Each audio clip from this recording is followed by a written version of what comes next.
Candide by Voltaire. Introduction by Philip Littell. Recorded by Ted Delorme. Ever since 1759, when Voltaire wrote Candide in ridicule of the notion that this is the best of all possible worlds, this world has been a gayer place for readers. Voltaire wrote it in 3 days, and 5 or 6 generations have found that its laughter does not grow old. Candide has not aged. Yet how different the book would have looked if Voltaire had written it 150 years later than 1759. It would have been, among other things, a book of sights and sounds. A modern writer would have tried to catch and fix in words some of those Atlantic changes which broke the Atlantic monotony of that voyage from Cadiz to Buenos Aires. When Martin and Candide were sailing the length of the Mediterranean, we should have had a contrast between naked, scarped Balearic cliffs and headlands of Calabria in their mists. We should have had quarter distances, far horizons, the altering silhouettes of an Ionian island. Colored birds would have filled Paraguay with their silver or acid cries. Dr. Pangloss, to prove the existence of design in the universe, says that noses were made to carry spectacles, and so we have spectacles. A modern satirist would not try to paint with Voltaire's quick brush the doctrine that he wanted to expose, and he would choose a more complicated doctrine than Dr. Pangloss's optimism, would study it more closely, feel his destructive way about it with a more learned and caressing malice. His attack, stealthier, more flexible, and more patient than Voltaire's, would call upon us, especially when his learning got a little out of control, to be more than patient. Now and then he would bore us. Candide never bored anybody, except William Wordsworth. Voltaire's men and women point his case against optimism by starting high and falling low. A modern could not go about it after this fashion. He would not plunge his people into an unfamiliar misery. He would just keep them in the misery they were born to. But such an account of Voltaire's procedure is as misleading as the plaster cast of a dance. Look at his procedure again. Mademoiselle Cunegonde, the illustrious Westphalian, sprung from a family that could prove 71 quarterings, descends and descends until we find her earning her keep by washing dishes in the Propontis. The aged, faithful attendant, victim of 100 acts of rape by Negro pirates, remembers that she is the daughter of a pope, and that in honor of her approaching marriage with a prince of Massa Carrara, all Italy wrote sonnets, of which not one was passable. We do not need to know French literature before Voltaire in order to feel, although the lurking parody may escape us, that he is poking fun at us and at himself. His laughter at his own methods grows more unmistakable at the last, when he caricatures them by casually assembling 6 fallen monarchs in an inn at Venice. A modern assailant of optimism would arm himself with social pity. There is no social pity in Candide. Voltaire, whose light touch on familiar institutions opens them and reveals their absurdity, likes to remind us that the slaughter and pillage and murder which Candide witnessed among the Bulgarians was perfectly regular, having been conducted according to the laws and usages of war. Had Voltaire lived today, he would have done to poverty what he did to war.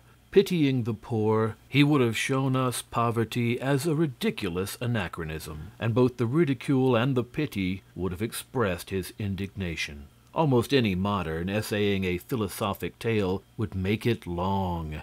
Candide is only a Hamlet and a half long. It would hardly have been shorter if Voltaire had spent 3 months on it instead of those 3 days. A conciseness to be matched in English by nobody except Pope, who can say a plagiarizing enemy steals much, spends little, and has nothing left. A conciseness which Pope toiled and sweated for came as easy as wit to Voltaire. He can afford to be witty, parenthetically by the way, prodigally, without saving, because he knows there is more wit where that came from. One of Max Beerbohm's cartoons shows us the young 20th century going at top speed and watched by two of his predecessors. Underneath is this legend: the grave misgivings of the 19th century and the wicked amusement of the 18th in watching the progress, or whatever it is, of the 20th. This 18th century snuff-taking and maliciousness is like Voltaire, who nevertheless must know, if he happens to think of it, that not yet in the 20th century, not for all its speed mania, has anyone come near to equaling the speed of a prose tale by Voltaire. Candide is a full book. It is filled with mockery, with inventiveness, with things as concrete as things to eat and coins. It has time for the neatest intellectual clickings. It is never hurried, and it moves with the most amazing rapidity. It has the rapidity of high spirits playing a game. The dry high spirits of this destroyer of optimism make most optimists look damp and depressed. Contemplation of the stupidity which deems happiness possible almost made Voltaire happy. His attack on optimism is one of the gayest books in the world. Gaiety has been scattered everywhere up and down its pages by Voltaire's lavish hand, by his thin fingers. Many propagandist satirical books have been written with Candide in mind, but not too many. Today, especially, when new faiths are changing the structure of the world, faiths which are still plastic enough to be deformed by every disciple, each disciple for himself, and which have not yet received the final deformation known as universal acceptance. Today, Candide is an inspiration to every narrative satirist who hates one of these new faiths, or hates every interpretation of it but his own. Either hatred will serve as a motive to satire. That is why the present is one of the right moments to republish Candide. I hope it will inspire younger men and women, the only ones who can be inspired, to have a try at Theodore or militarism, Jane or pacifism, and so, the pragmatist or the Freudian. And I hope, too, that they will, without trying, hold their pens with an 18th century lightness, not inappropriate to a philosophic tale. In Voltaire's fingers, as Anatole France has said, the pen runs and laughs. End of the Introduction to Candide by Philip Littell. Candide by Voltaire. Chapter 1. How Candide was brought up in a magnificent castle, and how he was expelled thence. In a castle of Westphalia, belonging to the Baron Thunder ten Tronckh, lived a youth whom nature had endowed with the most gentle manners. His countenance was a true picture of his soul. He combined a true judgment with simplicity of spirit, which was the reason, I apprehend, of his being called Candide. The old servants of the family suspected him to have been the son of the baron's sister, by a good honest gentleman of the neighborhood, whom that young lady would never marry because he had been able to prove only 71 quarterings, the rest of his genealogical tree having been lost through the injuries of time.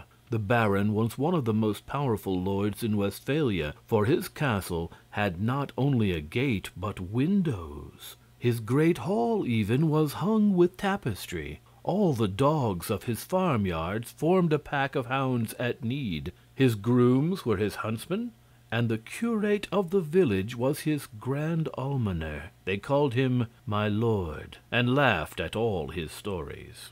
The baron's lady weighed about 350 pounds, and was therefore a person of great consideration, and she did the honors of the house with a dignity that commanded still greater respect. Her daughter, Cunegonde, was 17 years of age, fresh-colored, comely, plump, and desirable. The baron's son seemed to be in every respect worthy of his father. The preceptor Pangloss was the oracle of the family, and little Candide heard his lessons with all the good faith of his age and character. Pangloss was professor of metaphysico-theologico-cosmolo-nigology. He proved admirably that there is no effect without a cause, and that, in this best of all possible worlds, the baron's castle was the most magnificent of castles, and his lady the best of all possible baronesses. "It is demonstrable," said he, "that things cannot be otherwise than as they are, for all being created for an end, all is necessarily for the best end. Observe that the nose has been formed to bear spectacles. Thus we have spectacles. Legs are visibly designed for stockings, and we have stockings. Stones were made to be hewn and to construct castles. Therefore my lord has a magnificent castle, for the greatest baron in the province ought to be the best lodged. Pigs were made to be eaten. Therefore we eat pork all the year round. Consequently, they who assert that all is well have said a foolish thing. They should have said, all is for the best." Candide listened attentively and believed innocently, for he thought Miss Cunegonde extremely beautiful, though he never had the courage to tell her so. He concluded that after the happiness of being born of Baron Thunder-Ten-Tronckh, the second degree of happiness was to be Miss Cunegonde, the third that of seeing her every day, and the fourth that of hearing Master Pangloss, the greatest philosopher of the whole province, and consequently of the whole world. One day Cunegonde, while walking near the castle in a little wood which they called a park, saw between the bushes Dr. Pangloss giving a lesson in experimental natural philosophy to her mother's chambermaid, a little brown wench, very pretty and very docile. As Miss Cunegonde had a great disposition for the sciences, she breathlessly observed the repeated experiments of which she was a witness. She clearly perceived the force of the doctor's reasons, the effects and the causes. She turned back greatly flurried, quite pensive, and filled with the desire to be learned, dreaming that she might well be a sufficient reason for young Candide, and he for her. She met Candide on reaching the castle, and blushed. Candide blushed also. She wished him good morrow in a faltering tone, and Candide spoke to her without knowing what he said. The next day after dinner, as they went from table, Cunegonde and Candide found themselves behind a screen. Cunegonde let fall her handkerchief. Candide picked it up. She took him innocently by the hand. The youth as innocently kissed the young lady's hand with particular vivacity, sensibility, and grace. Their lips met, their eyes sparkled, their knees trembled, their hands strayed.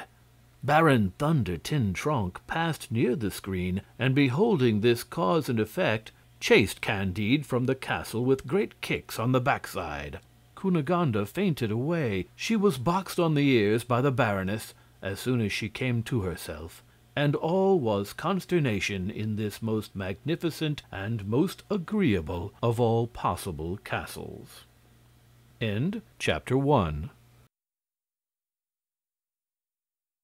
Chapter 2. What became of Candide among the Bulgarians. Candide, driven from terrestrial paradise, walked a long while without knowing where, weeping, raising his eyes to heaven, turning them often towards the most magnificent of castles, which imprisoned the purest of noble young ladies. He lay down to sleep without supper, in the middle of a field between two furrows. The snow fell in large flakes. Next day Candide, all benumbed, dragged himself towards the neighboring town, which was called Waldberghof-Trarbdikdorf. Having no money, dying of hunger and fatigue, he stopped sorrowfully at the door of an inn. Two men dressed in blue observed him. "Comrade," said one, "here is a well-built young fellow, and of proper height." They went up to Candide and very civilly invited him to dinner. "Gentlemen," replied Candide, with a most engaging modesty, "you do me great honor, but I have not wherewithal to pay my share." "Oh, sir," said one of the blues to him, "people of your appearance and of your merit never pay anything. Are you not 5 feet 5 inches high?" "Yes, sir, that is my height," answered he, making a low bow. "Come, sir, seat yourself. Not only will we pay your reckoning, but we will never suffer such a man as you to want money. Men are only born to assist one another."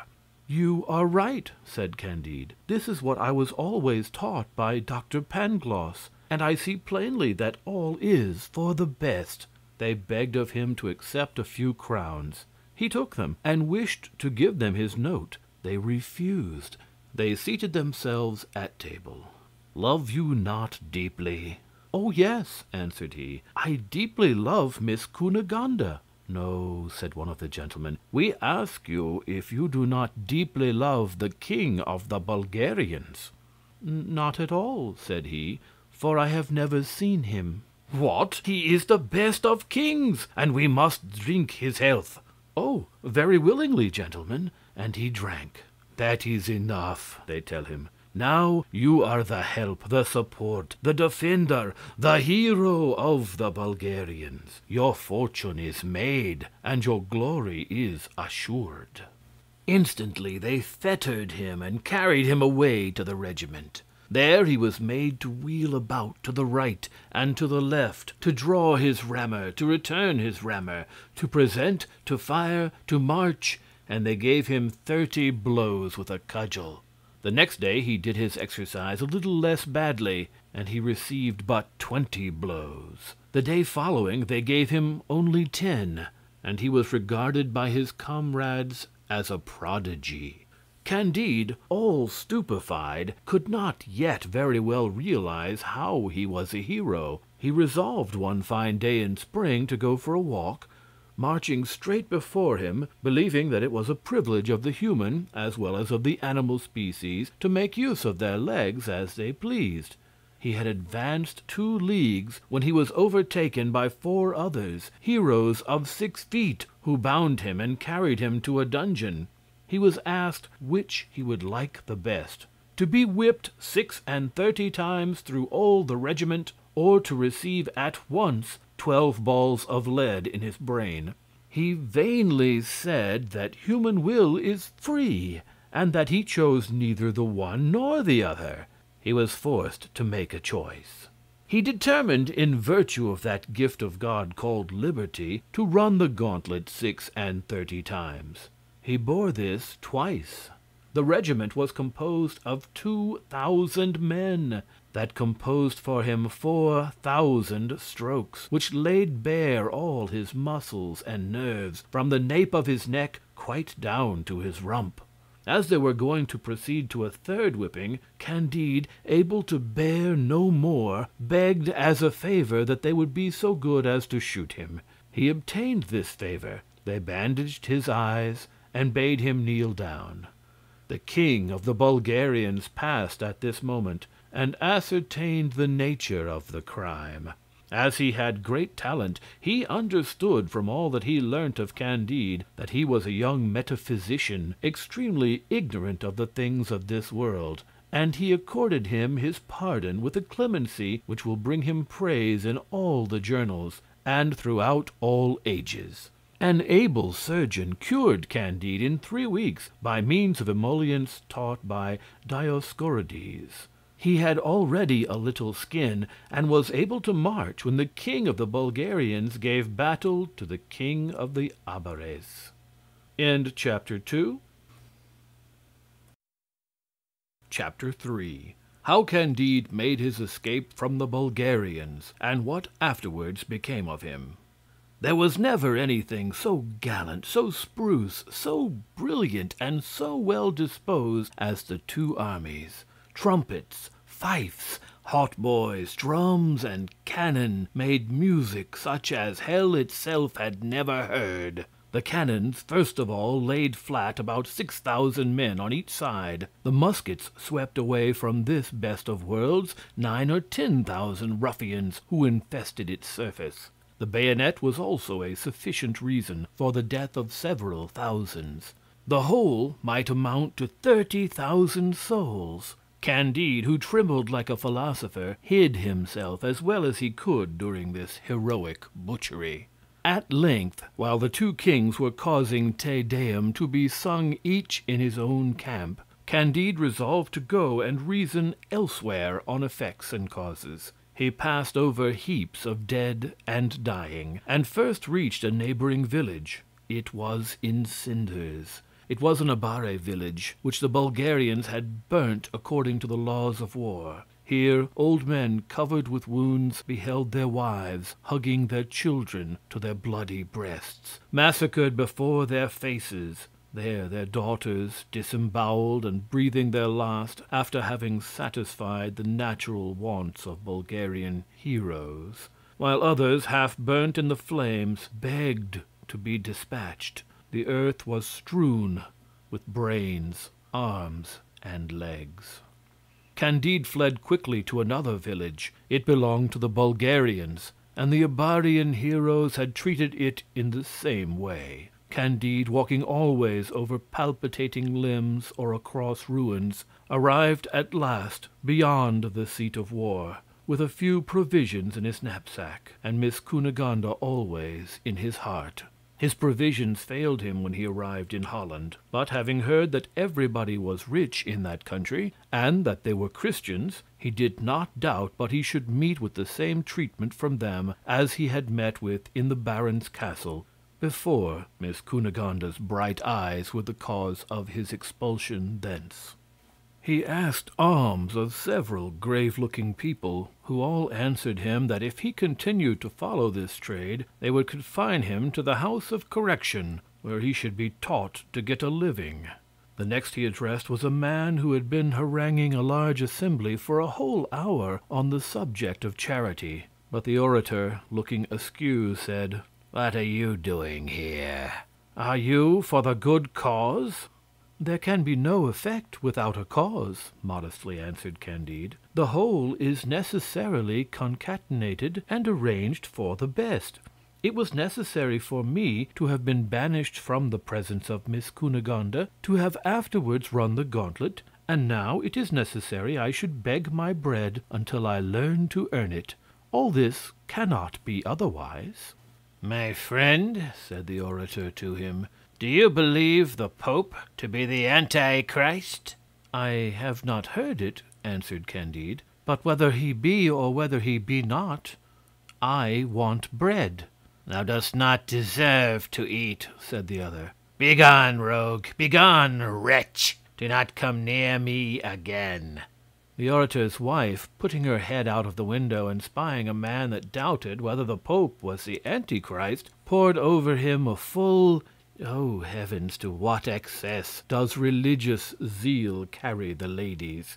A man who had never been christened, a good Anabaptist named James, beheld the cruel and ignominious treatment shown to one of his brethren, an unfeathered biped with a rational soul. He took him home, cleaned him, gave him bread and beer, presented him with 2 florins, and even wished to teach him the manufacture of Persian stuffs which they make in Holland. Candide, almost prostrating himself before him, cried, "Master Pangloss has well said that all is for the best in this world, for I am infinitely more touched by your extreme generosity than with the inhumanity of that gentleman in the black coat and his lady."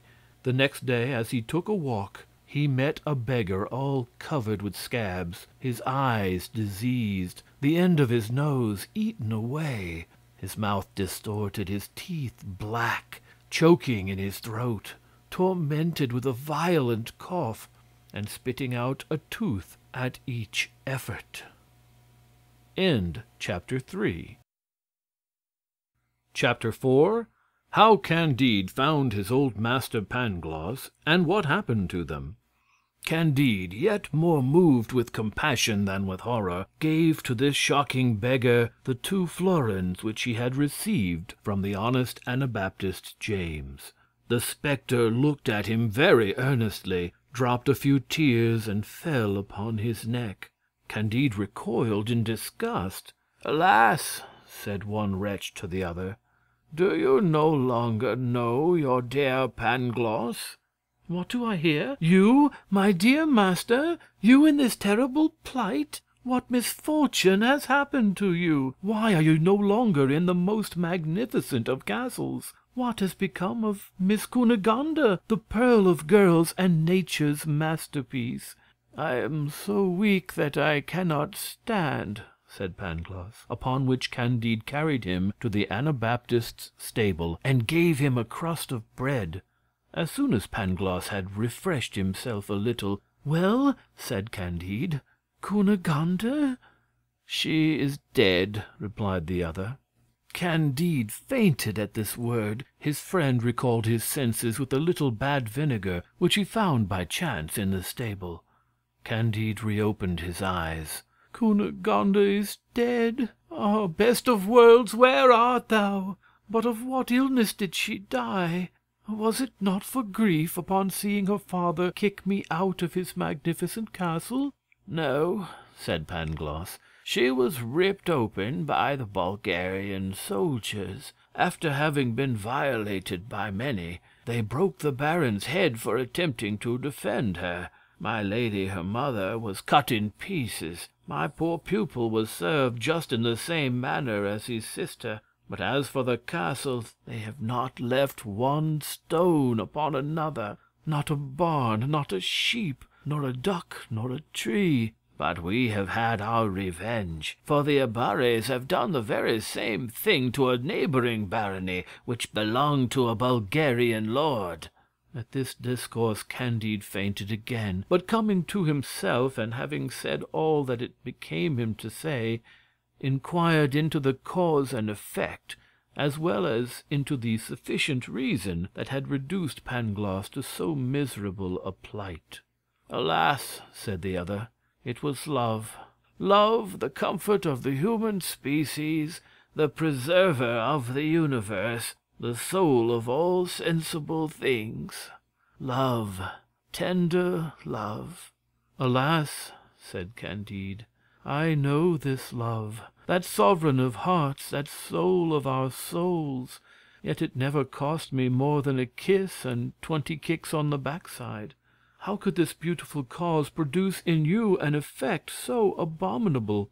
Pangloss made answer in these terms: "Oh, my dear Candide, you remember Paquette, that pretty wench who waited on our noble Baroness? In her arms I tasted the delights of paradise, which produced in me those hell torments with which you see me devoured. She was infected with them. She is perhaps dead of them. This present Paquette received of a learned grey friar, who had traced it to its source. He had had it of an old countess, who had received it from a cavalry captain, who owed it to a marchioness, who took it from a page, who had received it from a Jesuit, who, when a novice, had it in a direct line from one of the companions of Christopher Columbus. For my part, I shall give it to nobody. I am dying." "Oh, Pangloss," cried Candide, "what a strange genealogy! Is not the devil the original stock of it?" "Not at all," replied this great man. "It was a thing unavoidable, a necessary ingredient in the best of worlds. For if Columbus had not in an island of America caught this disease, which contaminates the source of life, frequently even hinders generation, and which is evidently opposed to the great end of nature, we should have neither chocolate nor cochineal. We are to observe that upon our continent this distemper is like religious controversy, confined to a particular spot. The Turks, the Indians, the Persians, the Chinese, the Siamese, the Japanese know nothing of it. But there is a sufficient reason for believing that they will know it in their turn in a few centuries. In the meantime, it has made marvelous progress among us, especially in those great armies composed of honest, well-disciplined hirelings, who decide the destiny of states.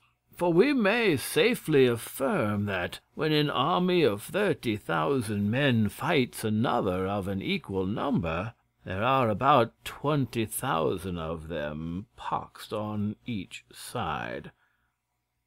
"Well, this is wonderful," said Candide, "but you must get cured."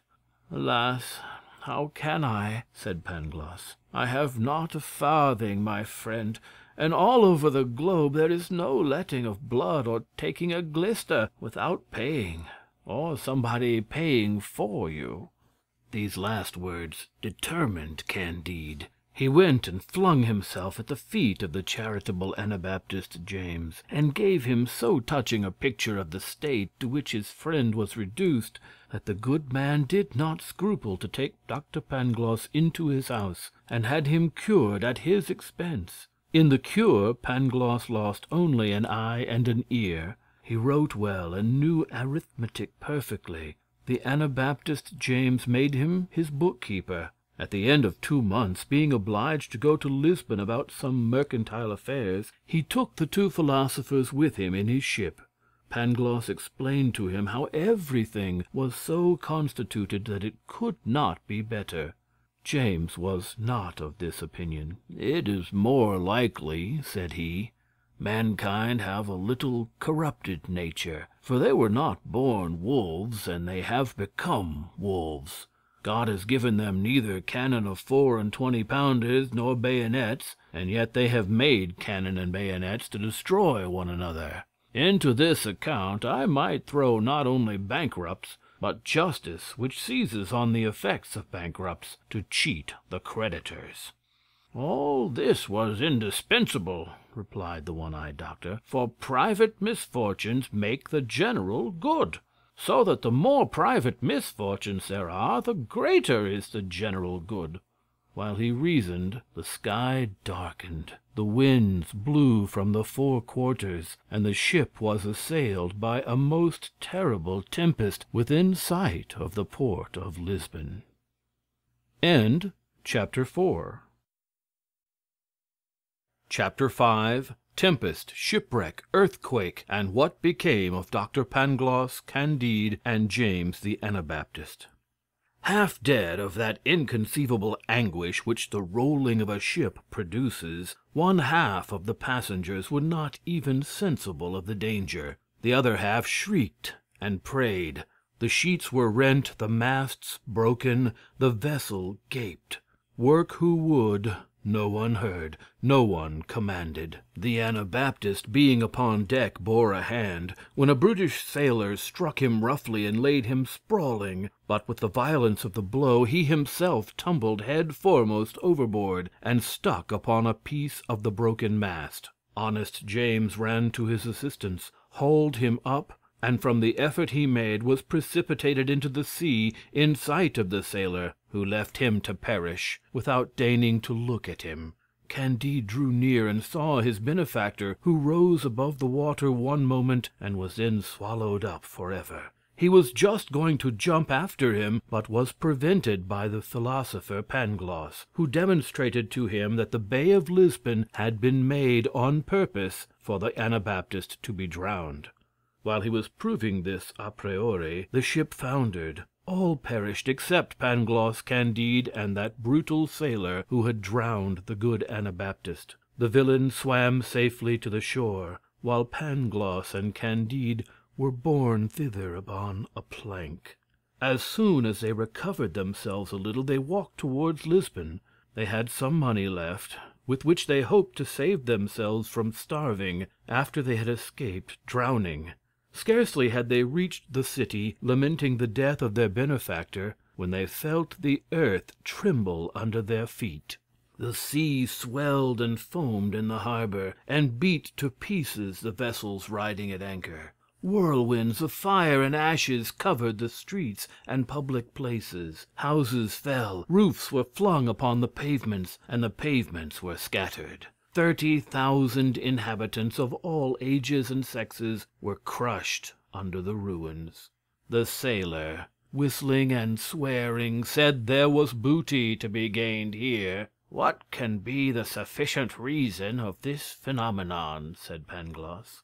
"This is the last day," cried Candide. The sailor ran among the ruins, facing death to find money. Finding it, he took it, got drunk, and having slept himself sober, purchased the favors of the first good-natured wench whom he met on the ruins of the destroyed houses.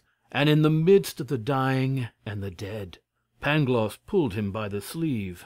"My friend," he said, "this is not right. You sin against the universal reason. You choose your time badly." "Blood and fury," answered the other. "I am a sailor and born in Batavia. 4 times have I trampled upon the crucifix in 4 voyages to Japan. A fig for thy universal reason." Some falling stones had wounded Candide. He lay stretched in the street, covered with rubbish. "Alas," he said to Pangloss, "get me a little wine and oil. I am dying." "This concussion of the earth is no new thing," answered Pangloss. "The city of Lima, in America, experienced the same convulsions last year. The same cause, the same effects. There is certainly a train of sulphur underground from Lima to Lisbon." "Nothing more probable," said Candide. "But for the love of God, a little oil and wine." "How probable?" replied the philosopher. "I maintain that the point is capable of being demonstrated." Candide fainted away, and Pangloss fetched him some water from a neighboring fountain.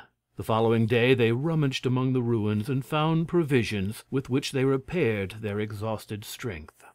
After this they joined with others in relieving those inhabitants who had escaped death. Some, whom they had succored, gave them as good a dinner as they could in such disastrous circumstances. True, the repast was mournful, and the company moistened their bread with tears. But Pangloss consoled them, assuring them that things could not be otherwise. "For," he said, "all that is for the best. If there is a volcano at Lisbon, it cannot be elsewhere. It is impossible that things should be other than they are, for everything is right." A little man dressed in black, familiar of the Inquisition, who sat by him, politely took up his word and said, "Apparently, then, sir, you do not believe in original sin. For if all is for the best, there has been neither fall nor punishment." "I humbly ask your Excellency's pardon," answered Pangloss, still more politely, "for the fall and curse of man necessarily entered into the system of the best of worlds." "Sir," said the familiar, "you do not then believe in liberty?"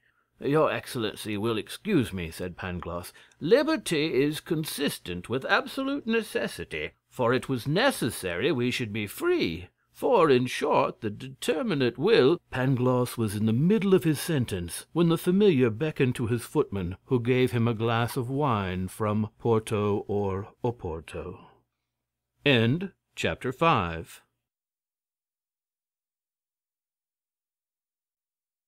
Chapter 6. How the Portuguese made a beautiful auto da fe to prevent any further earthquakes, and how Candide was publicly whipped. After the earthquake had destroyed 3/4 of Lisbon, the sages of that country could think of no means more effectual to prevent utter ruin than to give the people a beautiful auto da fe, for it had been decided by the University of Coimbra that the burning of a few people alive by a slow fire, and with great ceremony, is an infallible secret to hinder the earth from quaking. In consequence hereof, they had seized on a Biscayner convicted of having married his godmother, and on 2 Portuguese for rejecting the bacon which larded a chicken they were eating. After dinner they came and secured Dr. Pangloss and his disciple Candide, the one for speaking his mind, the other for having listened with an air of approbation. They were conducted to separate apartments, extremely cold, as they were never incommoded by the sun. 8 days after, they were dressed in sanbenitos, and their heads ornamented with paper mitres. The mitre and sanbenito belonging to Candide were painted with reversed flames, and with devils that had neither tails nor claws. But Pangloss's devils had claws and tails, and the flames were upright, They marched in procession thus habited, and heard a very pathetic sermon, followed by fine church music. Candide was whipped in cadence while they were singing. The Biscayner and the 2 men who had refused to eat bacon were burnt, and Pangloss was hanged, though that was not the custom. The same day the earth sustained a most violent concussion. Candide, terrified, amazed, desperate, all bloody, all palpitating, said to himself, "If this is the best of possible worlds, what then are the others? Well, if I had been only whipped, I could put up with it, for I experienced that among the Bulgarians. But, oh, my dear Pangloss, thou greatest of philosophers, that I should have seen you hanged, without knowing for what! Oh, my dear Anabaptist, thou best of men, that thou shouldst have been drowned in the very harbor! Oh, Miss Cunegonde, thou pearl of girls, that thou shouldst have had thy belly ripped open!"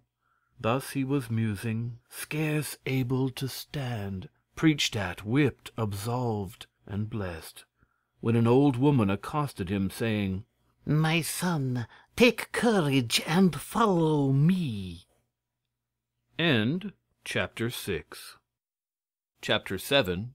How the old woman took care of Candide, and how he found the object he loved. Candide did not take courage, but followed the old woman to a decayed house, where she gave him a pot of pomatum to anoint his sores, showed him a very neat little bed, with a suit of clothes hanging up, and left him something to eat and drink. "Eat, drink, sleep," said she, "and may Our Lady of Atocha, the great Saint Anthony of Padua, and the great Saint James of Compostela receive you under their protection. I shall be back tomorrow." Candide, amazed at all he had suffered, and still more with the charity of the old woman, wished to kiss her hand. "It is not my hand you must kiss," said the old woman. "I shall be back tomorrow. Anoint yourself with the pomatum, eat and sleep." Candide, notwithstanding so many disasters, ate and slept. The next morning the old woman brought him his breakfast, looked at his back, and rubbed it herself with another ointment. In like manner she brought him his dinner, and at night she returned with his supper. The day following she went through the very same ceremonies. "Who are you," said Candide, "who has inspired you with so much goodness? What return can I make you?" The good woman made no answer. She returned in the evening, but brought no supper. "Come with me," she said, "and say nothing." She took him by the arm, and walked with him about 1/4 of a mile into the country. They arrived at a lonely house, surrounded with gardens and canals. The old woman knocked at a little door. It opened. She led Candide up a private staircase into a small apartment, richly furnished. She left him on a brocaded sofa, shut the door, and went away.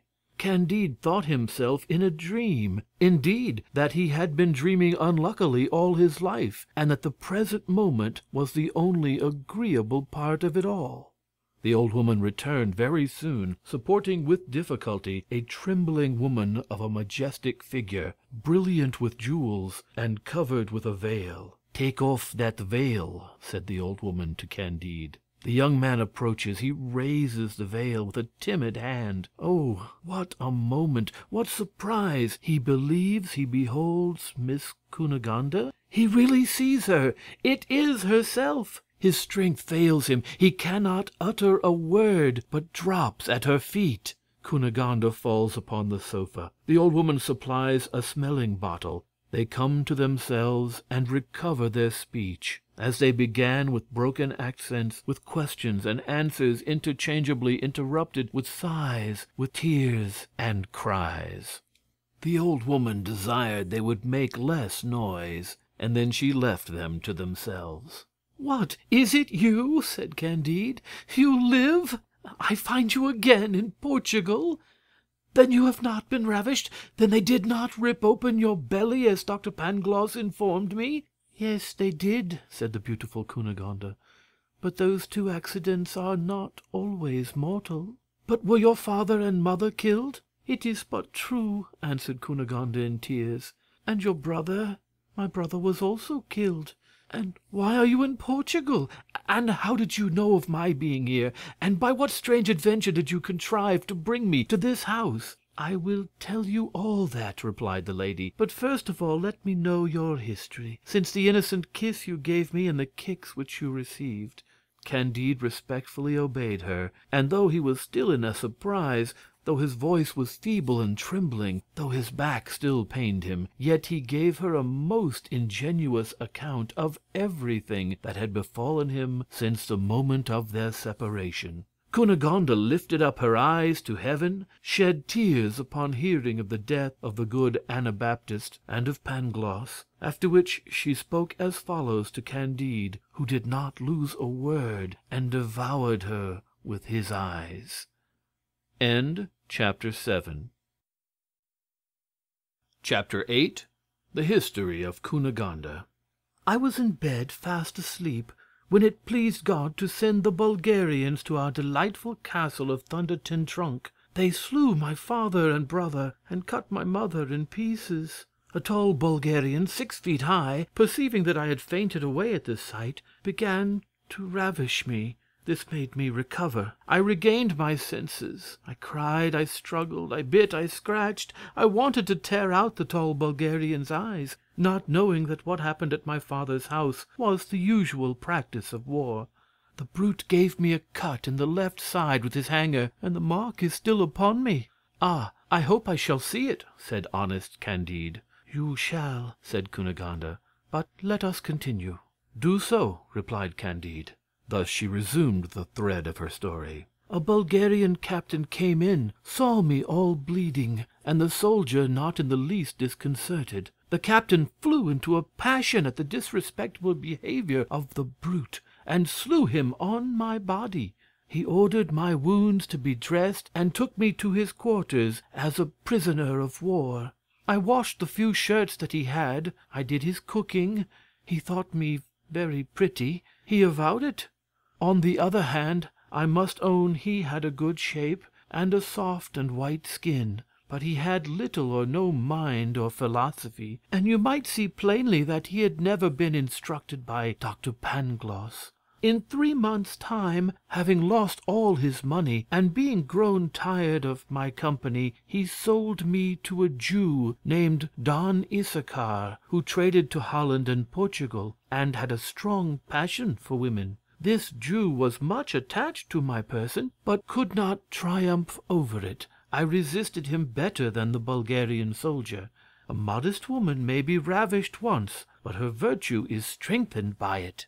In order to render me more tractable, he brought me to his country house. Hitherto I had imagined that nothing could equal the beauty of Thunder-ten-Tronckh Castle, but I found I was mistaken.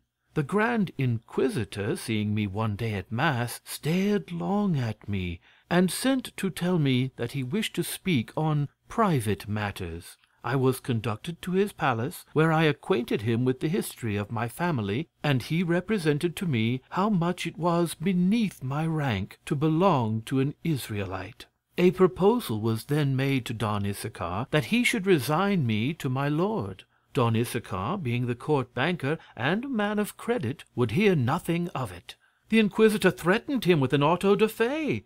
At last my Jew, intimidated, concluded a bargain by which the house and myself should belong to both in common. The Jew should have for himself Monday, Wednesday, and Saturday, and the Inquisitor should have the rest of the week. It is now 6 months since this agreement was made. Quarrels have not been wanting, for they could not decide whether the night from Saturday to Sunday belonged to the old law or to the new. For my part, I have so far held out against both, and I verily believe that this is the reason why I am still beloved. At length, to avert the scourge of earthquakes, and to intimidate Don Issachar, my Lord Inquisitor was pleased to celebrate an auto da fe. He did me the honor to invite me to the ceremony. I had a very good seat, and the ladies were served with refreshments between Mass and the execution. I was, in truth, seized with horror at the burning of those 2 Jews, and of the honest Biscayner who had married his godmother. But what was my surprise, my fright, my trouble, when I saw in a San Benito and mitre a figure which resembled that of Pangloss. I rubbed my eyes. I looked at him attentively. I saw him hung. I fainted. Scarcely had I recovered my senses than I saw you stripped, stark naked, and this was the height of my horror, consternation, grief, and despair. I tell you truthfully that your skin is yet whiter and of a more perfect color than that of my Bulgarian captain. This spectacle redoubled all the feelings which overwhelmed and devoured me. I screamed out, and would have said, "Stop, barbarians!" but my voice failed me, and my cries would have been useless after you had been severely whipped. "How is it possible," said I, "that the beloved Candide and the wise Pangloss should both be at Lisbon, the one to receive 100 lashes, and the other to be hanged by the Grand Inquisitor, of whom I am the well-beloved? Pangloss most cruelly deceived me when he said that everything in the world is for the best. Agitated, lost, sometimes beside myself, and sometimes ready to die of weakness, my mind was filled with the massacre of my father, mother, and brother, with the insolence of the ugly Bulgarian soldier, with the stab that he gave me, with my servitude under the Bulgarian captain, with my hideous Don Issachar, with my abominable Inquisitor, with the execution of Dr. Pangloss, with the grand miserere to which they whipped you, and especially with the kiss I gave you behind the screen the day that I had last seen you. I praised God for bringing you back to me after so many trials, and I charged my old woman to take care of you, and to conduct you hither as soon as possible. She has executed her commission perfectly well. I have tasted the inexpressible pleasure of seeing you again, of hearing you, of speaking with you. Oh, but you must be hungry. For myself, I am famished. Let us have supper." They both sat down to table, and when supper was over, they placed themselves once more on the sofa, where they were when Signor Don Issachar arrived. It was the Jewish Sabbath, and Issachar had come to enjoy his rights and to explain his tender love. Chapter 8. Chapter 9. What became of Cunegonde, Candide, the Grand Inquisitor, and the Jew. This Issachar was the most choleric Hebrew that had ever been seen in Israel since the captivity in Babylon. "What," said he, "thou bitch of a Galilean, was not the Inquisitor enough for thee? Must this rascal also share with me?" In saying this he drew a long poniard, which he always carried about him, and, not imagining that his adversary had any arms, he threw himself upon Candide. But our honest Westphalian had received a handsome sword from the old woman, along with the suit of clothes. He drew his rapier, despite his gentleness, and laid the Israelite stone dead upon the cushions at Cunegonde's feet. "Holy Virgin!" cried she, "what will become of us? A man killed in my apartment? If the officers of justice come, we are lost." "Had not Pangloss been hanged," said Candide, "he would have given us good counsel in this emergency, for he was a profound philosopher. Failing him, let us consult the old woman." She was very prudent, and commenced to give her opinion, when suddenly another little door opened. It was an hour after midnight. It was the beginning of Sunday. This day belonged to my lord the Inquisitor. He entered and saw the whipped Candide, sword in hand, a dead man on the floor, Cunegonde aghast, and the old woman giving counsel. At this moment the following is what passed in the soul of Candide, and how he reasoned. If this holy man call in assistance, he will surely have me burnt, and Cunegonde will perhaps be served in the same manner. He was the cause of my being cruelly whipped, he is my rival, and as I have now begun to kill, I will kill away, for there is no time to hesitate." This reasoning was clear and instantaneous, so that without giving time to the Inquisitor to recover from his surprise, he pierced him through, and cast him beside the Jew. "Yet again," said Cunegonde, "now there is no mercy for us. We are excommunicated. Our last hour has come. How could you do it, you naturally so gentle, to slay a Jew and a prelate in 2 minutes?" "My beautiful young lady," responded Candide, "when one is a lover, jealous and whipped by the Inquisition, one stops at nothing." The old woman then put in her word, saying, "There are 3 Andalusian horses in the stable, with bridles and saddles. Let the brave Candide get them ready. Madame has money, jewels. Let us therefore mount quickly on horseback, though I can sit only on 1 buttock. Let us set out for Cadiz. It is the finest weather in the world, and there is great pleasure in traveling in the cool of the night." Immediately Candide saddled the 3 horses, and Cunegonde, the old woman, and he traveled 30 miles at a stretch. While they were journeying, the Holy Brotherhood entered the house. My lord the Inquisitor was interred in a handsome church, and Issachar's body was thrown upon a dunghill. Candide, Cunegonde, and the old woman had now reached the little town of Avicena in the midst of the mountains of the Sierra Morena, and were speaking as follows in a public inn. Chapter 9. Chapter 10.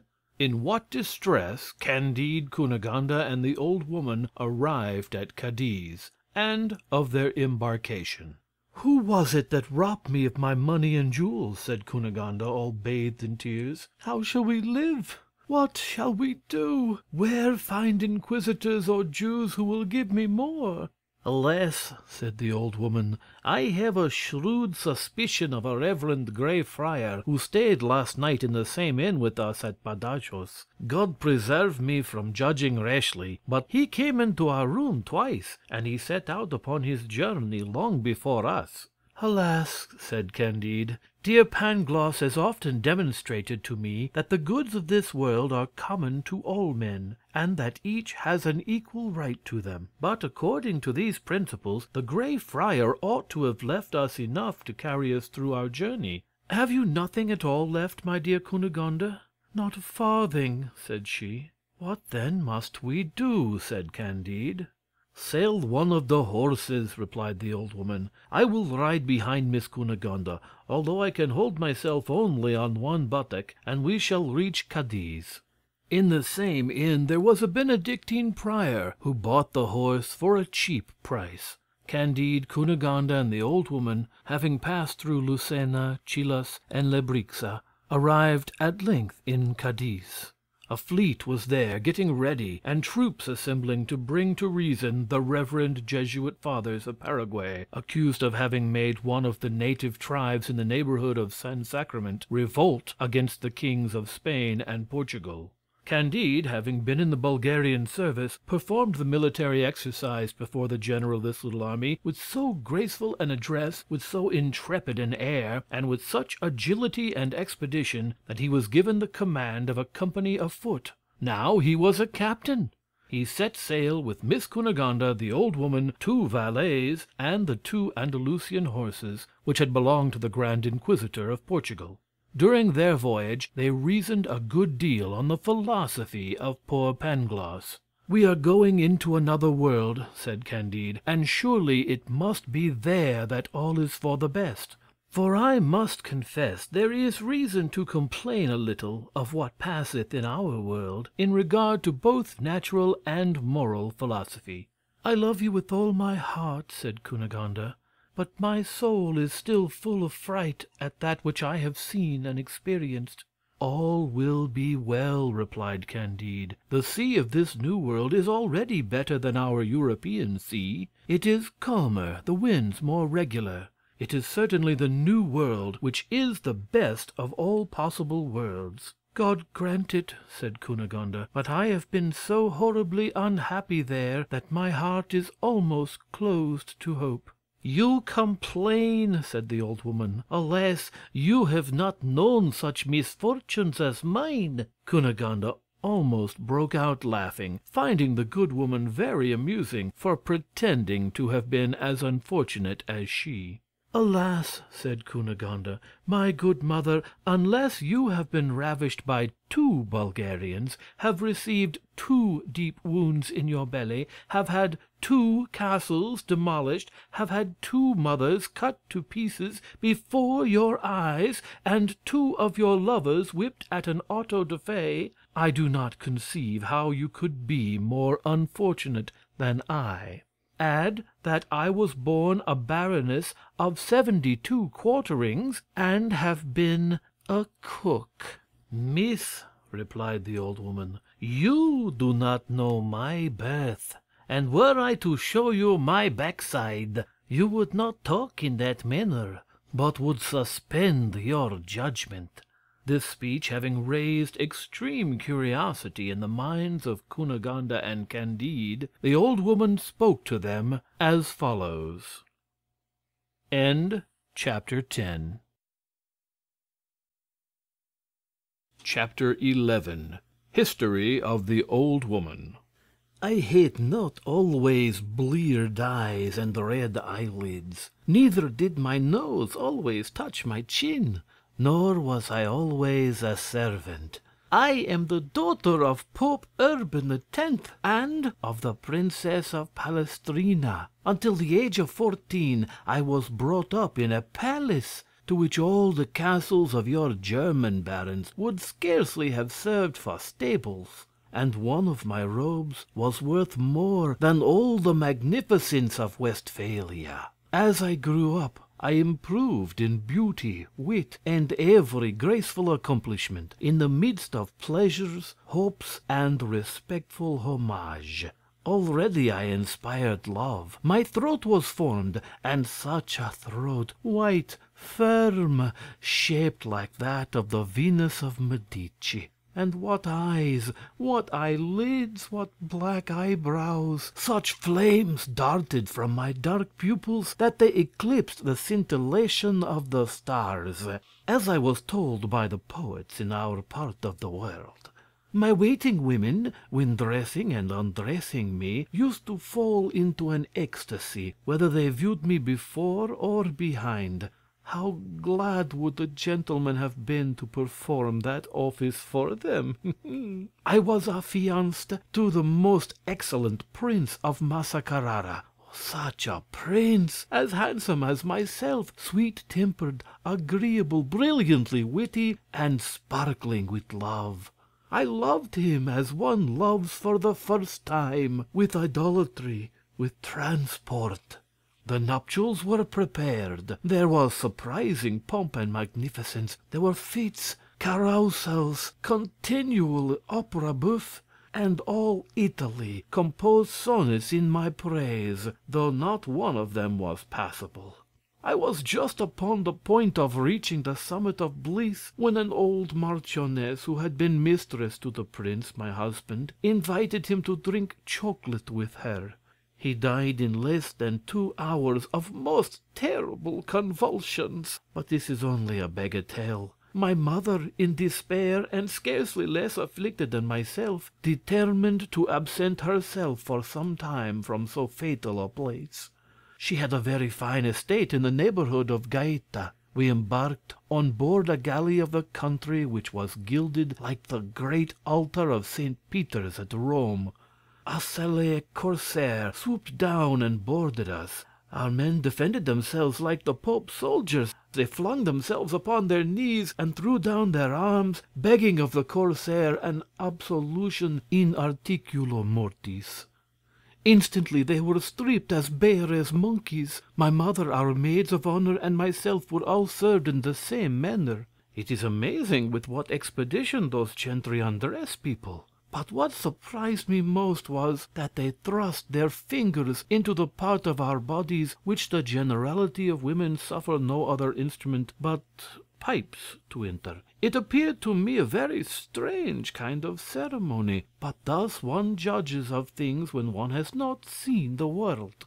I afterwards learned that it was to try whether we had concealed any diamonds. This is the practice established from time immemorial among civilized nations that scour the seas. I was informed that the very religious knights of Malta never fail to make this search when they take any Turkish prisoners of either sex. It is a law of nations, from which they never deviate.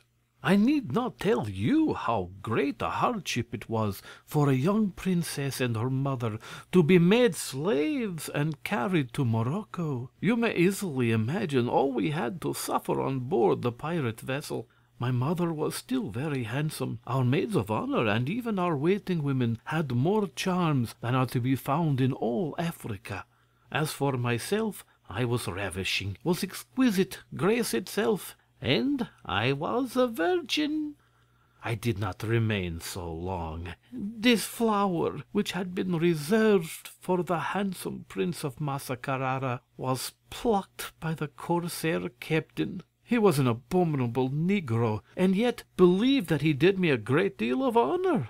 Certainly the Princess of Palestrina and myself must have been very strong to go through all that we experienced until our arrival in Morocco. But let us pass on. These are such common things as not to be worth mentioning. Morocco swam in blood when we arrived. 50 sons of the Emperor Muley Ismail had each their adherents. This produced 50 civil wars, of blacks against blacks, and blacks against Tories, and Tories against Tories, and mulattoes against mulattoes. In short, it was a continual carnage throughout the empire. No sooner were we landed than the blacks of a contrary faction to that of my captain attempted to rob him of his booty. Next to jewels and gold, we were the most valuable things he had. I was witness to such a battle as you have never seen in your European climates. The northern nations have not that heat in their blood, nor that raging lust for women so common in Africa. It seems that you Europeans have only milk in your veins, but it is vitriol, it is fire which runs in those of the inhabitants of Mount Atlas and the neighboring countries. They fought with the fury of the lions, tigers, and serpents of the country to see who should have us. A Moor seized my mother by the right arm, while my captain's lieutenant held her by the left. A Moorish soldier had hold of her by one leg, and one of our corsairs held her by the other. Thus almost all our women were drawn in quarters by 4 men. My captain concealed me behind him, and with his drawn scimitar cut and slashed every one that opposed his fury. At length I saw all our Italian women, and my mother herself, torn, mangled, massacred by the monsters who disputed over them. The slaves, my companions, those who had taken them, soldiers, sailors, blacks, whites, mulattoes, and at last my captain, all were killed, and I remained dying on a heap of dead.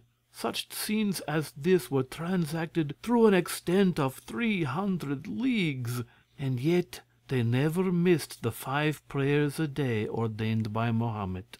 With difficulty I disengaged myself from such a heap of slaughtered bodies, and crawled to a large orange tree on the bank of a neighboring rivulet, where I fell, oppressed with fright, fatigue, horror, despair, and hunger. Immediately after, my senses, overpowered, gave themselves up to sleep, which was yet more swooning than repose. I was in this state of weakness and insensibility, between life and death, when I felt myself pressed by something that moved upon my body.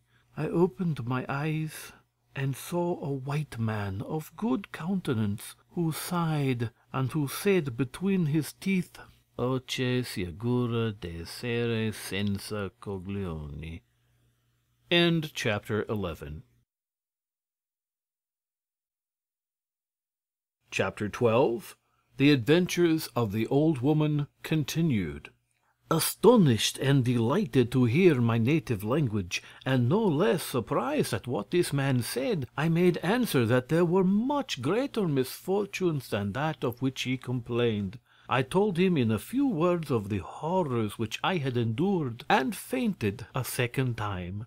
He carried me to a neighboring house, put me to bed, gave me food, waited on me, consoled me, flattered me. He told me that he had never seen anyone so beautiful as I, and that he never so much regretted the loss of what it was impossible to recover.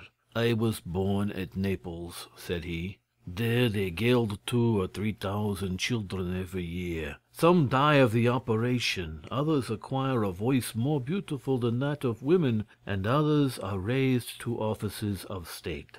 This operation was performed on me with great success, and I was chapel musician to Madam, the Princess of Palestrina. To my mother? Cried I. Your mother? Cried he, weeping. What? Can you be that young princess whom I brought up until the age of 6 years, and who promised so early to be as beautiful as you? It is I indeed, but my mother lies 400 yards hence, torn in quarters under a heap of dead bodies. I told him all my adventures, and he made me acquainted with his, telling me that he had been sent to the Emperor of Morocco by a Christian power to conclude a treaty with that prince, in consequence of which he was to be furnished with military stores and ships to help to demolish the commerce of other Christian governments. My mission is done, said the honest eunuch. I go to embark for Ceuta, and I will take you to Italy. Marche sicura de sere senza colpione. I thanked him with tears of commiseration, and instead of taking me to Italy, he conducted me to Algiers, where he sold me to the Dey. Scarcely was I sold, and the plague, which had made the tour of Africa, Asia, and Europe, broke out with great malignancy in Algiers. You have seen earthquakes, but pray, miss, have you ever seen the plague? Never, answered Cunegonde. If you had, said the old woman, you would acknowledge that it is far more terrible than an earthquake. It is common in Africa, and I caught it.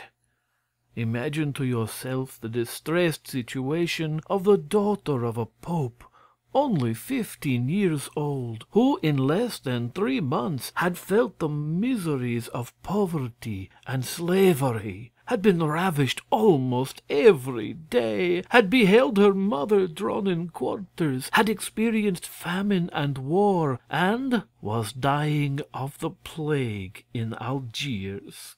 I did not die, however, but my eunuch, and the Dey, and almost the whole seraglio of Algiers perished. As soon as the first fury of this terrible pestilence was over, a sale was made of the Dey's slaves. I was purchased by a merchant and carried to Tunis. This man sold me to another merchant, who sold me again to another at Tripoli. From Tripoli I was sold to Alexandria, from Alexandria to Smyrna, and from Smyrna to Constantinople.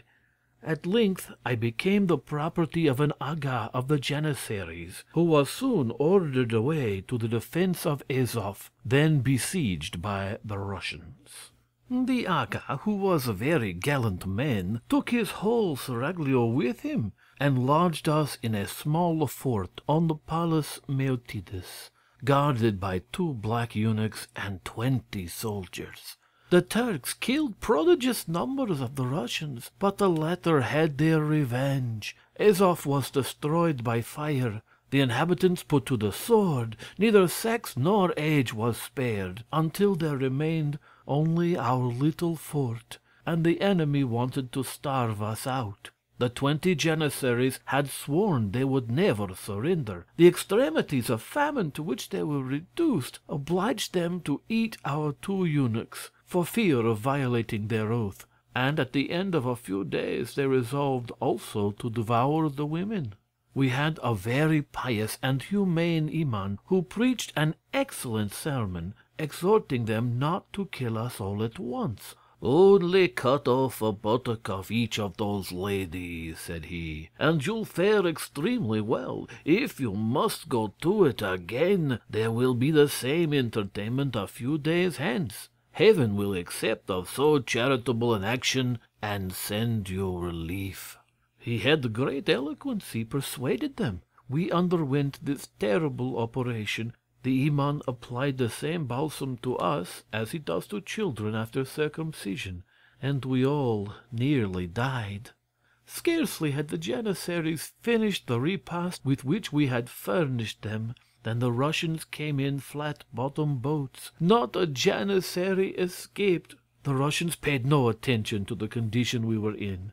There are French surgeons in all parts of the world. One of them, who was very clever, took us under his care. He cured us, and as long as I live I shall remember that as soon as my wounds were healed, he made proposals to me. He bid us all be of good cheer, telling us that the like had happened in many sieges, and that it was according to the laws of war.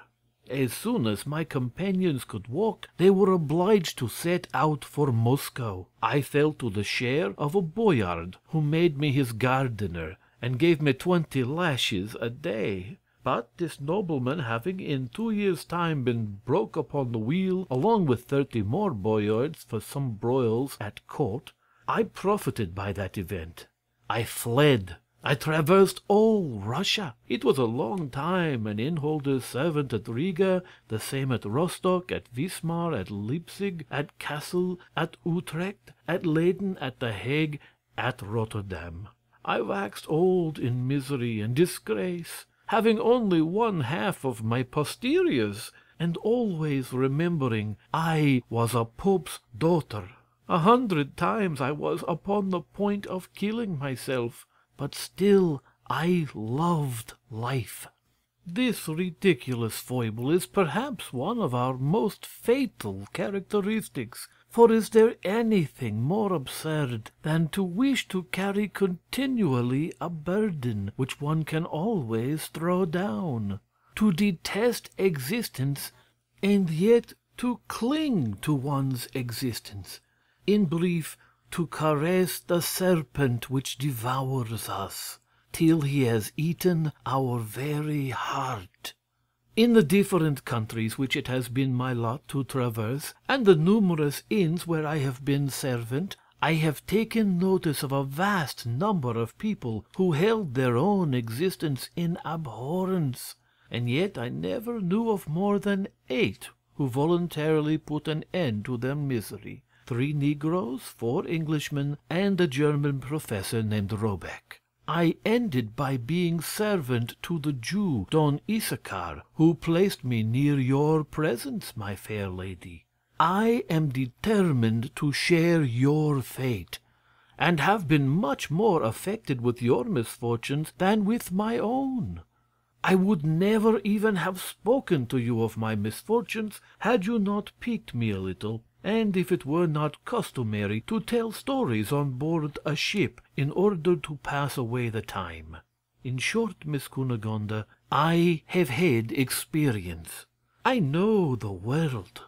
Therefore I advise you to divert yourself, and prevail upon each passenger to tell his story. And if there be one of them all that has not cursed his life many a time, that has not frequently looked upon himself as the unhappiest of mortals, I give you leave to throw me head foremost into the sea. End chapter 12. Chapter 13. How Candide was forced away from his fair Cunegonde and the old woman. The beautiful Cunegonde, having heard the old woman's history, paid her all the civilities due to a person of her rank and merit. She likewise accepted her proposal, and engaged all the passengers, one after the other, to relate their adventures. And then both she and Candide allowed that the old woman was in the right. "It is a great pity," said Candide, "that the sage Pangloss was hanged, contrary to custom at an auto da fe. He would tell us most amazing things in regard to the physical and moral evils that overspread the earth and sea, and I should be able, with due respect, to make a few objections. While each passenger was recounting his story, the ship made her way. They landed at Buenos Aires. Cunegonde, Captain Candide, and the old woman waited on the governor. Don Fernando de Ibarra y Figueroa y Mascarenas y Lampourdos y Susa. This nobleman had a stateliness becoming a person who bore so many names. He spoke to men with so noble a disdain, carried his nose so loftily, raised his voice so unmercifully, assumed so imperious an air, and stalked with such intolerable pride, that those who saluted him were strongly inclined to give him a good drubbing. Cunegonde appeared to him the most beautiful he had ever met. The first thing he did was to ask whether she was not the captain's wife. The manner in which he asked the question alarmed Candide. He durst not say she was his wife, because indeed she was not. Neither durst he say she was his sister, because it was not so. And although this obliging lie had been formerly much in favor among the ancients, and although it could be useful to the moderns, his soul was too pure to betray the truth. "Miss Cunegonde," said he, "is to do me the honor to marry me, and we beseech your excellency to deign to sanction our marriage." Don Fernando de Ibarra y Figueroa y Mascarenas y Lampourdos y Susa, turning up his mustachios, smiled mockingly, and ordered Captain Candide to go and review his company. Candide obeyed, and the governor remained alone with Miss Cunegonde. He declared his passion, protesting he would marry her the next day in the face of the church, or otherwise, just as should be agreeable to herself. Cunegonde asked a quarter of an hour to consider of it, to consult the old woman, and to take her resolution. The old woman spoke thus to Cunegonde: "Miss, you have 72 quarterings, and not a farthing. It is now in your power to be wife to the greatest lord in South America, who has very beautiful mustachios. Is it for you to pique yourself upon inviolable fidelity? You have been ravished by Bulgarians. A Jew and an Inquisitor have enjoyed your favors. Misfortune gives sufficient excuse. I own that if I were in your place I should have no scruple in marrying the governor, and in making the fortune of Captain Candide." While the old woman spoke with all the prudence which age and experience gave, a small ship entered the port, on board of which were an alcalde and his alguazils. And this was what had happened. As the old woman had shrewdly guessed, it was a Grey Friar who stole Cunegonde's money and jewels in the town of Badajoz, when she and Candide were escaping. The friar wanted to sell some of the diamonds to a jeweler. The jeweler knew them to be the Grand Inquisitor's. The friar, before he was hanged, confessed he had stolen them. He described the persons and the route they had taken. The flight of Cunegonde and Candide was already known. They were traced to Cadiz. A vessel was immediately sent in pursuit of them. The vessel was already in the port of Buenos Aires. The report spread that the alcalde was going to land, and that he was in pursuit of the murderers of my lord the Grand Inquisitor. The prudent old woman saw at once what was to be done. "You cannot run away," she said to Cunegonde, "and you have nothing to fear, for it was not you that killed my lord. Besides, the governor who loves you will not suffer you to be ill-treated. Therefore, stay." She then ran immediately to Candide. "Fly," said she, "or in an hour you will be burnt." There was not a moment to lose. But how could he part from Cunegonde, and where could he flee for shelter? End chapter 13.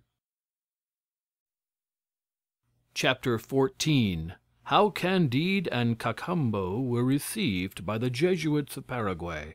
Candide had brought such a valet with him from Cadiz as one often meets with on the coasts of Spain and in the American colonies. He was a quarter Spaniard, born of a mongrel in Tucuman.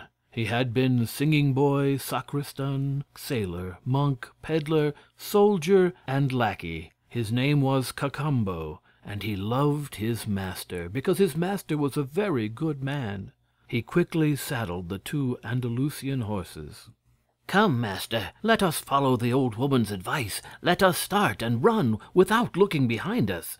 Candide shed tears. "Oh, my dear Cunegonde, must I leave you just at a time when the governor was going to sanction our nuptials? Cunegonde, brought to such a distance, what will become of you?" "She will do as well as she can," said Cacambo. "The women are never at a loss. God provides for them. Let us run." "Whither art thou carrying me? Where shall we go? What shall we do without Cunegonde?" said Candide.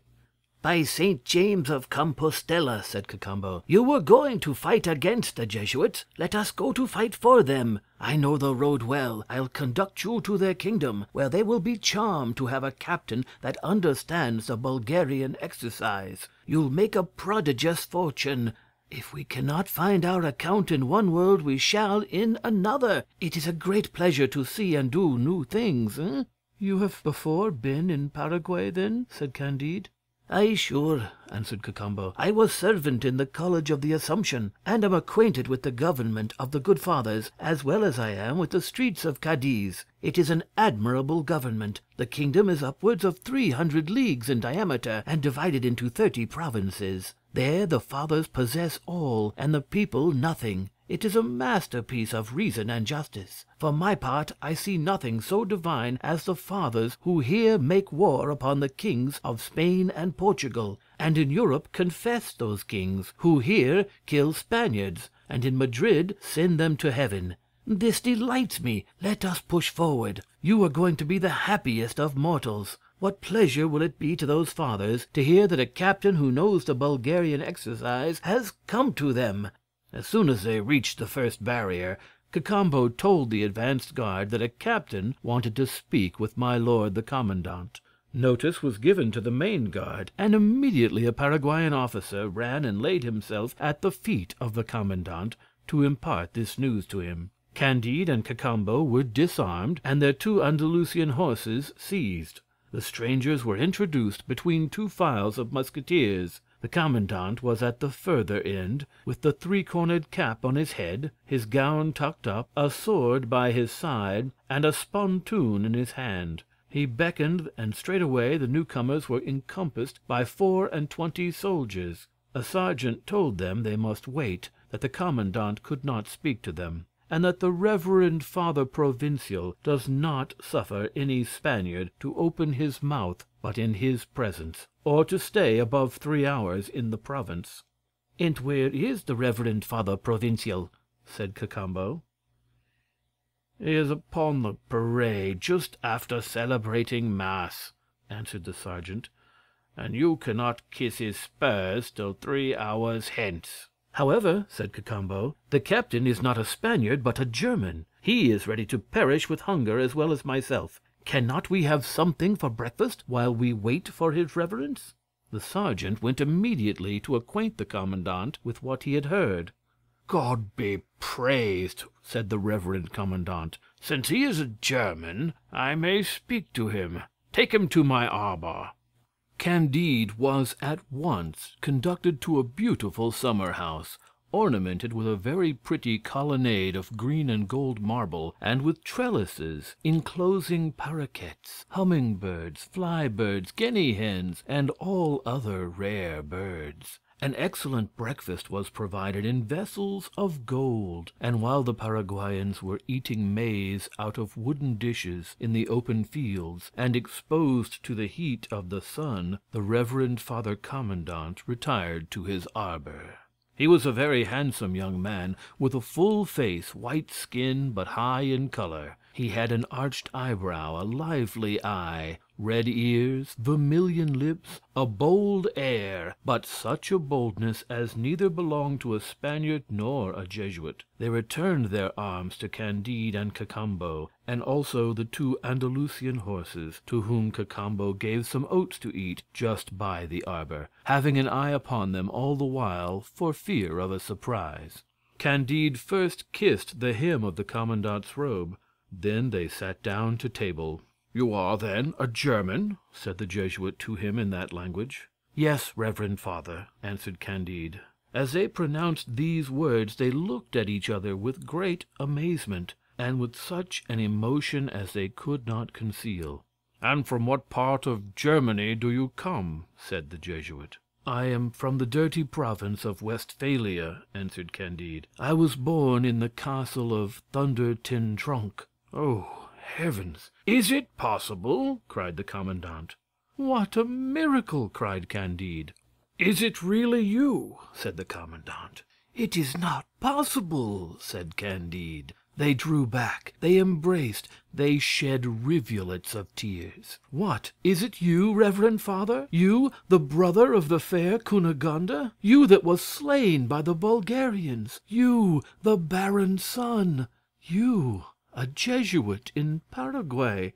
I must confess this is a strange world that we live in. Oh, Pangloss, Pangloss, how glad you would be if you had not been hanged!" The Commandant sent away the negro slaves and the Paraguayans, who served them with liquors in goblets of rock crystal. He thanked God and St. Ignatius 1,000 times. He clasped Candide in his arms, and their faces were all bathed in tears.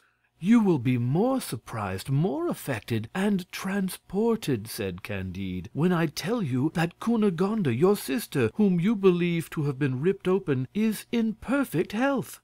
"Where?" "In your neighborhood, with the governor of Buenos Aires, and I was going to fight against you." Every word which they uttered in this long conversation but added wonder to wonder. Their souls fluttered on their tongues, listened in their ears, and sparkled in their eyes. As they were Germans, they sat a good while at table, waiting for the Reverend Father Provincial, and the Commandant spoke to his dear Candide as follows. Chapter 14. Chapter 15. How Candide killed the brother of his dear Cunegonde. I shall have ever present to my memory the dreadful day on which I saw my father and mother killed and my sister ravished. When the Bulgarians retired, my dear sister could not be found, but my mother, my father, and myself, with 2 maidservants and 3 little boys, all of whom had been slain, were put in a hearse, to be conveyed for interment to a chapel belonging to the Jesuit, within 2 leagues of our family seat. A Jesuit sprinkled us with some holy water. It was horribly salt. A few drops of it fell into my eyes. The father perceived that my eyelids stirred a little. He put his hand upon my heart and felt it beat. I received assistance, and at the end of 3 weeks I recovered. You know, my dear Candide, I was very pretty, but I grew much prettier, and the Reverend Father Didrier, superior of that house, conceived the tenderest friendship for me. He gave me the habit of the order some years after I was sent to Rome. The Father General needed new levies of young German Jesuits. The sovereigns of Paraguay admit as few Spanish Jesuits as possible. They prefer those of other nations as being more subordinate to their commands. I was judged fit by the Reverend Father General to go and work in this vineyard. We set out, a Pole, a Tyrolese, and myself. Upon my arrival I was honored with a subdeaconship and a lieutenancy. I am today colonel and priest. We shall give a warm reception to the King of Spain's troops. I will answer for it that they shall be excommunicated and well beaten. Providence sends you here to assist us. But is it indeed true that my dear sister Cunegonde is in the neighborhood with the governor of Buenos Aires?"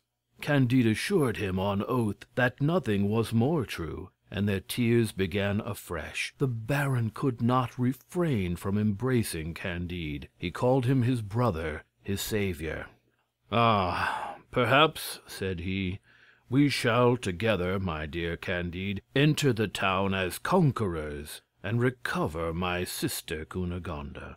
"That is all I want," said Candide, "for I intend to marry her, and I still hope to do so." "You insolent!" replied the Baron. "Would you have the impudence to marry my sister, who has 72 quarterings? I find thou hast the most consummate effrontery to dare to mention so presumptuous a design." Candide, petrified at this speech, made answer, "Reverend father, all the quarterings in the world signify nothing. I rescued your sister from the arms of a Jew and of an inquisitor. She has great obligations to me. She wishes to marry me. Master Pangloss always told me that all men are equal, and certainly I will marry her." "We shall see that, thou scoundrel," said the Jesuit Baron de Thunder-ten-Tronckh, and that instant struck him across the face with the flat of his sword. Candide in an instant drew his rapier, and plunged it up to the hilt in the Jesuit's belly, but in pulling it out reeking hot, he burst into tears. "Good God!" said he, "I have killed my old master, my friend, my brother-in-law. I am the best-natured creature in the world, and yet I have already killed 3 men, and of these 3, 2 were priests." Cacambo, who stood sentry by the door of the arbor, ran to him. "We have nothing more for it than to sell our lives as dearly as we can," said his master to him. "Without doubt some one will soon enter the arbor, and we must die sword in hand." Cacambo, who had been in a great many scrapes in his lifetime, did not lose his head. He took the Baron's Jesuit habit, put it on Candide, gave him the square cap, and made him mount on horseback. All this was done in the twinkling of an eye. "Let us gallop fast, master. Everybody will take you for a Jesuit going to give directions to your men, and we shall have passed the frontiers before they will be able to overtake us." He flew as he spoke these words, crying aloud in Spanish, make way for the Reverend Father Colonel." Chapter 15. Chapter 16. Adventures of the 2 travelers, with 2 girls, 2 monkeys, and the savages called Oreillons. Candide and his valet had got beyond the barrier before it was known in the camp that the German Jesuit was dead. The wary Cacambo had taken care to fill his wallet with bread, chocolate, bacon, fruit, and a few bottles of wine. With their Andalusian horses they penetrated into an unknown country, where they perceived no beaten track. At length they came to a beautiful meadow intersected with purling rills. Here our 2 adventurers fed their horses. Cacambo proposed to his master to take some food, and he set him an example.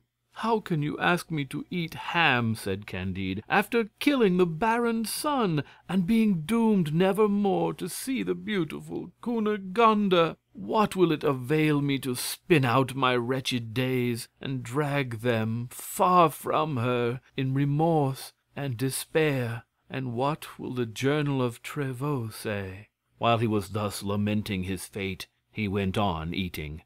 The sun went down. The 2 wanderers heard some little cries, which seemed to be uttered by women. They did not know whether they were cries of pain or joy, but they started up precipitately with that inquietude and alarm which every little thing inspires in an unknown country. The noise was made by 2 naked girls, who tripped along the mead, while 2 monkeys were pursuing them and biting their buttocks. Candide was moved with pity. He had learned to fire a gun in the Bulgarian service, and he was so clever at it that he could hit a filbert in a hedge without touching a leaf of the tree. He took up his double-barreled Spanish fusil, let it off, and killed the 2 monkeys. "God be praised, my dear Cacambo! I have rescued those 2 poor creatures from a most perilous situation. If I have committed a sin in killing an inquisitor and a Jesuit, I have made ample amends by saving the lives of these girls. Perhaps they are young ladies of family, and this adventure may procure us great advantages in this country."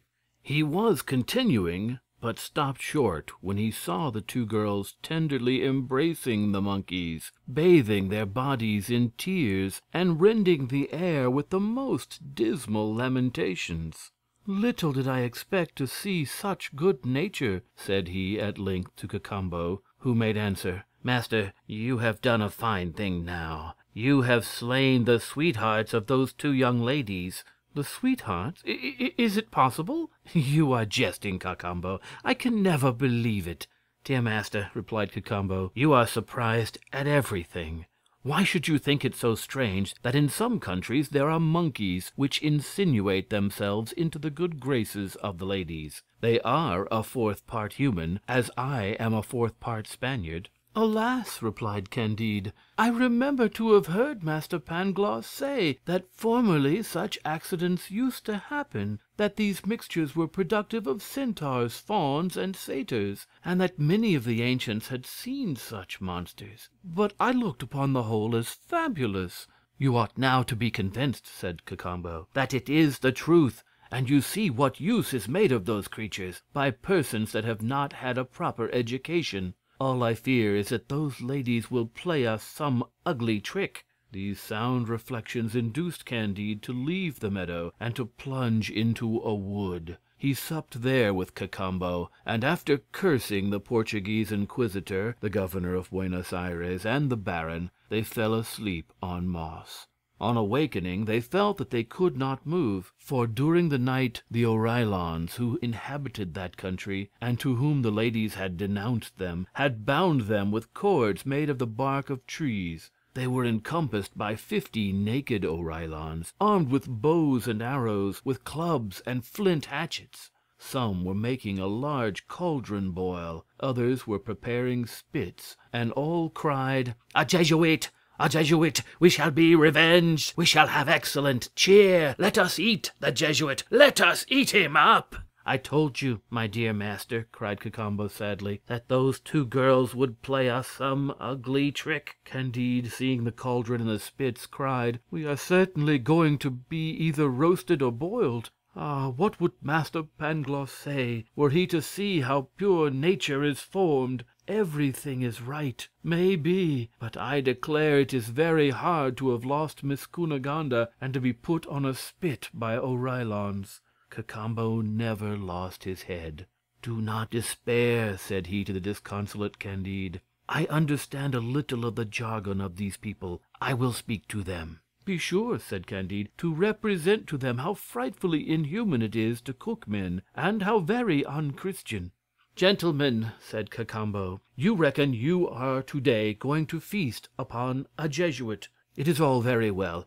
Nothing is more unjust than thus to treat your enemies. Indeed, the law of nature teaches us to kill our neighbor, and such is the practice all over the world. If we do not accustom ourselves to eating them, it is because we have better fare. But you have not the same resources as we. Certainly it is much better to devour your enemies than to resign to the crows and rooks the fruits of your victory. But, gentlemen, surely you would not choose to eat your friends. You believe that you are going to spit a Jesuit, and he is your defender. It is the enemy of your enemies that you are going to roast. As for myself, I was born in your country. This gentleman is my master, and, far from being a Jesuit, he has just killed one, whose spoils he wears. And thence comes your mistake. To convince you of the truth of what I say, take his habit, and carry it to the first barrier of the Jesuit kingdom, and inform yourselves whether my master did not kill a Jesuit officer.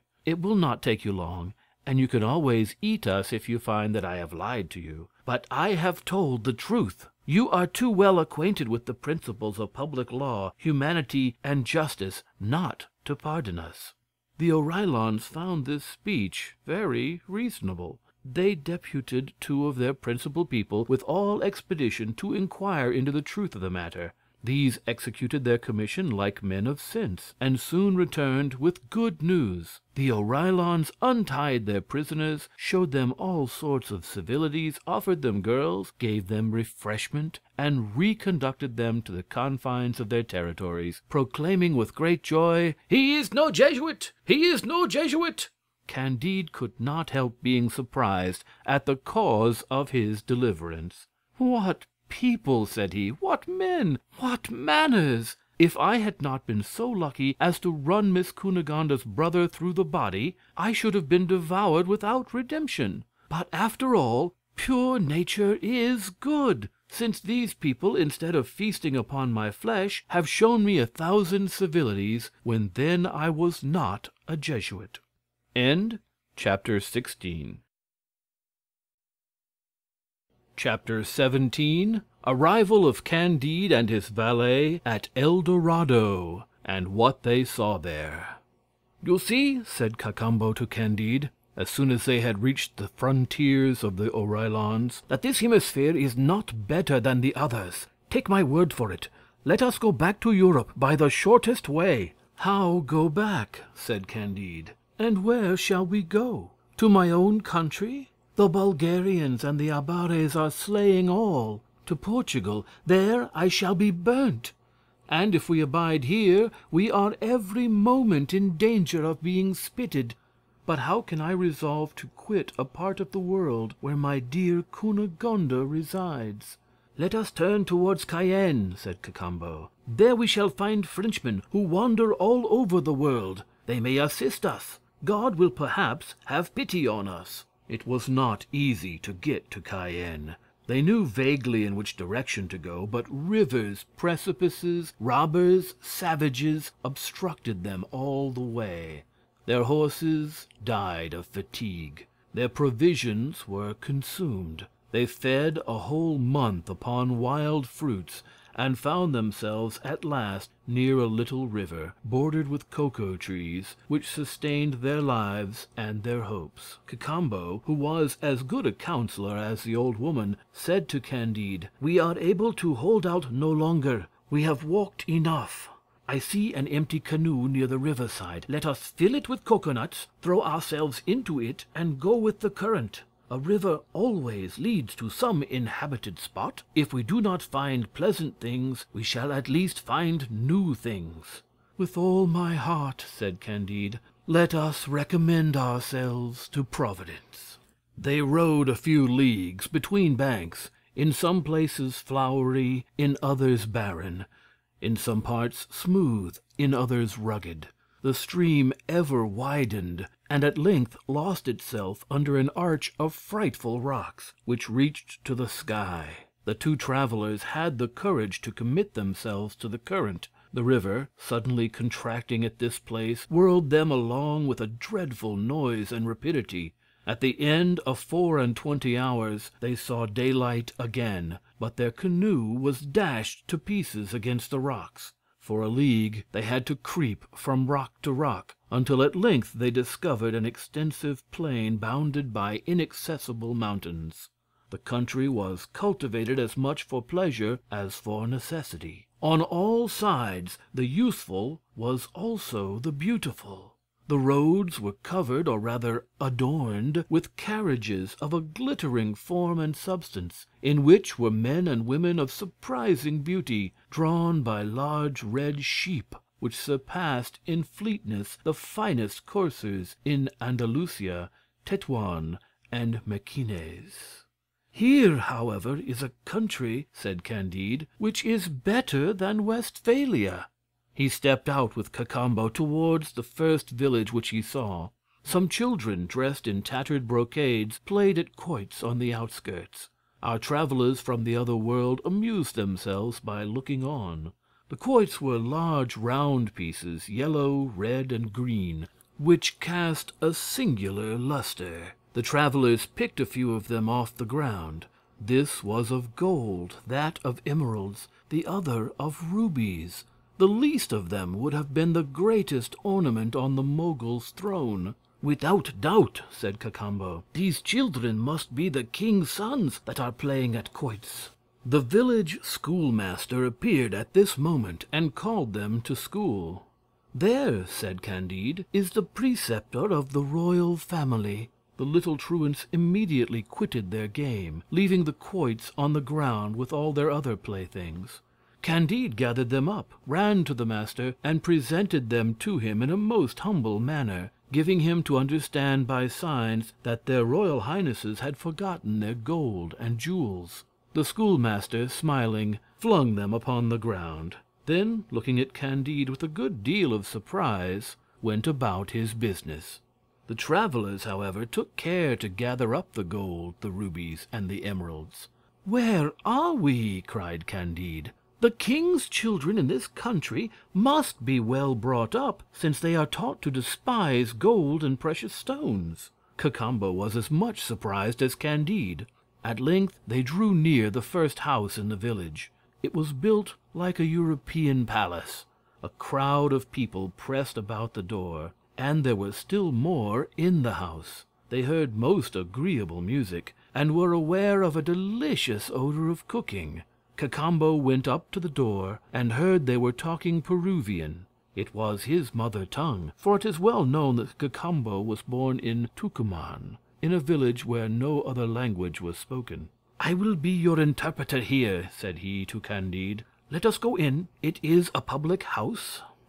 Immediately 2 waiters and 2 girls, dressed in cloth of gold, and their hair tied up with ribbons, invited them to sit down to table with the landlord. They served 4 dishes of soup, each garnished with 2 young parrots, a boiled condor, which weighed 200 pounds, 2 roasted monkeys of excellent flavor, 300 humming-birds in one dish, and 600 fly-birds in another. Exquisite ragots, delicious pastries, the whole served up in dishes of a kind of rock crystal.